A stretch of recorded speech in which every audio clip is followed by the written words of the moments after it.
এবার যে গুরুত্বপূর্ণ খবরের দিকে নজর থাকবে, ভোট পরবর্তী হিংসা অব্যাহত মুর্শিদাবাদে। তৃণমূলের গোষ্ঠীদ্বন্দ্বের জেরে বোমাবাজি, মুড়ি মুড়কির মতো বোমাবাজি।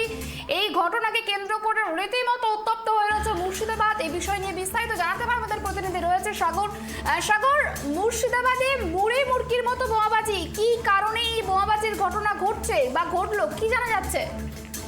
তুমি দেখো সুপর্ণা, লোকসভা নির্বাচন মিটতে না হতে তার ফল ঘোষণা হয়ে গেছে, কিন্তু তারপরেও কিন্তু সালারে যে বহরমপুর লোকসভার মধ্যে সালার, সেই সালারের মধ্যে কিন্তু যে প্রাক্তন ব্লক সভাপতি এবং যে রানিং ব্লক সভাপতি দুজনের মধ্যে এর আগেও একবার গোষ্ঠীদ্বন্দ্ব লেগেছিল, প্লাস এখনো কিন্তু সে আজকে সন্ধ্যা থেকে কিন্তু চলছে বোমাবাজি।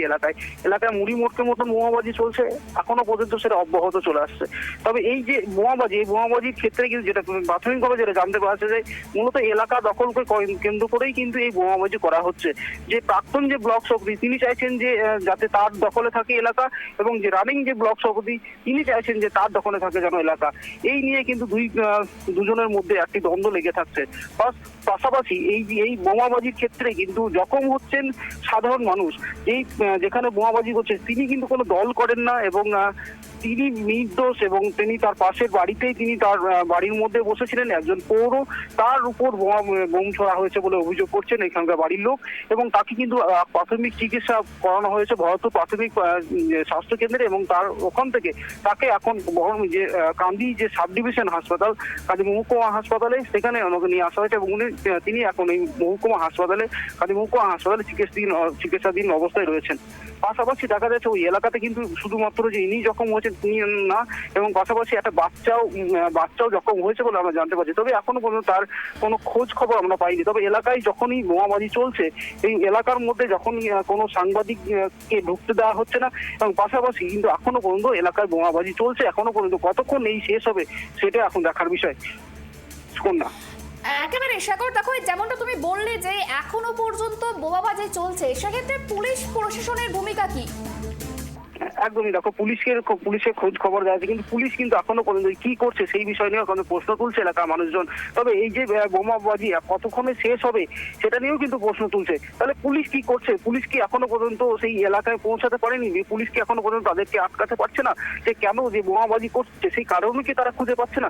এই নিয়ে কিন্তু এলাকার মানুষজন একটা প্রশ্ন তুলছে। আজকে যে প্রথমবার হচ্ছে সেটা কিন্তু নয়, এর আগেও বেশ কয়েকদিন আগে ভোটের ঠিক কিছুদিন আগেই কিন্তু এরকম ঘটনা ফের এই যে প্রাক্তন যে ব্লক সভাপতি এবং যে রানিং যে ব্লক সভাপতি দুজনের মধ্যেই একটা বিবাদ হয়েছিল, এবং সেই খবর আমরা কিন্তু টাইপ টিভি চ্যানেলের মধ্যে আমরা তুলে ধরেছিলাম। ফের আজকে আবার সেই একই দৃশ্য আমরা দেখতে পাচ্ছি।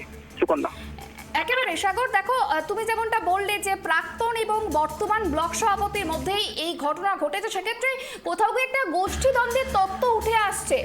এই ঘটনাতে তৃণমূলের শীর্ষ নেতৃত্ব তারাই বিষয়ে কি জানিয়েছে বা কি জানাচ্ছে?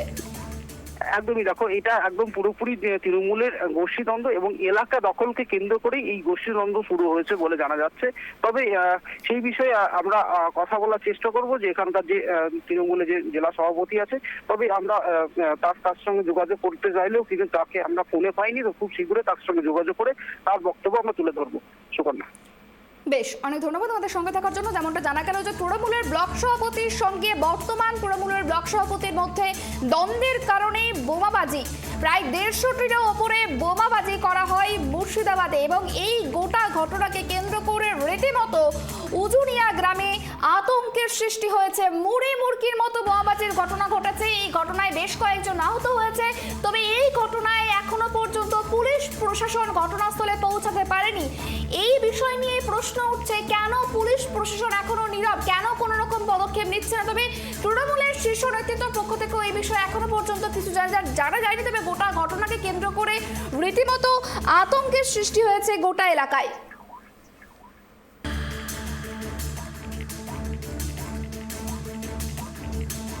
আমি তো কিছু বলতে পারবো না। আমার বাড়ি ছিল এই পাড়া, সেন্টার পাড়া, আর ভিতর পাড়ায় একটা বোম ছুরি মেরেছে। হ্যাঁ হ্যাঁ, তারা সেটা আমরা বলতে পারবো না ঠিক কে মেরেছে। এই দুই পার্টি এই ঘরে ঘরে করছে, আর দুজনে ঝামেলা, ওইসব কিছু বলতে পারবো না। ঠিক আছে, কাজ ওইরকম হবে, দুটোই এক দল। কার নাম দেবো? এই গেটটা তার রাস্তা গায়ে বাড়ি তো, বাড়িতে বোম ছুড়ে দেয়। কতটা আতঙ্কের মধ্যে আছেন? হ্যাঁ, কতটা আতঙ্কের মধ্যে যে এলাকা আমার বাড়ির পাশে এরকম বোমাবাজি হচ্ছে? এই যে বহুদিন হচ্ছে। কতগুলো বোম করা হয়েছিল? 9টার সময় আমার শাশুড়ি উসারি বসেছিল বাড়িতে, আর পাটি পাটি মারামারি হয়েছি। আমরা ওসবে ধান্দায় থাকি না, আমরা নিজে দিন আনি দিন খাই, খেটে খাই, আমরা ওসব ধান্দা দিয়ে মানে বোমটা বাড়িতেই ছুরি দেয়, আর আমার শাশুড়ি পায়েই লেগে যায়। মানে আমরা পাটি মাটি ওসব করি না, যারা ঝামেলা করছে তাই মানে দুই পাটি, দুটোই তৃণমূল। হ্যাঁ দুই পাটি, হ্যাঁ দুই পাটিতে দুই ধারে বুম ছুটছি, মানে ছুটছি তো আমার শাশুড়ি বাড়িতে মেঘ দেয়, আমার রোডের ধারে বাড়ি আমার শাশুড়ির, যে বুম মারছি সেই আমার শাশুড়ি বাড়ি। আতঙ্কের মধ্যে আছেন? হ্যাঁ, কতটা আতঙ্ক আছে? ভয় কতটা লাগছে? ভয় মানে বিশাল, আমার রক্ত ওরা সব বেরিয়ে চড়িয়েছে, নাই আমার শাশুড়ি গায়ে রক্ত, এমনিতে পাতলা মানুষ, আর সব গোটা গায়ে বাড়িতে এবার বিচ্ছিন্ন হয়ে গেছে রক্ততে। কতজন জখম হয়েছে? তা 6টার সময় জখম হয়েছে তো আমার শাশুড়ি বাড়িতে একটাই হয়েছে, আমার শাশুড়ি বাড়িতে একটাই হয়েছে। আপনাদের তো পাশের বাড়িতে আপনাদের বাড়ির ভিতরে কি বোম ছোড়া হয়েছিল? আমার শাশুড়ি বাড়ি রোডের ধারে, রাস্তার ধারে বাড়ি। এবার আমার শাশুড়ি খালি একলাই জখম হয়েছে, আমার শাশুড়ি খালি আমরা পালিয়ে আসছি আমাদের বাড়ি সেন্টারের কাছে। আর কি কারণে বোম মারলো?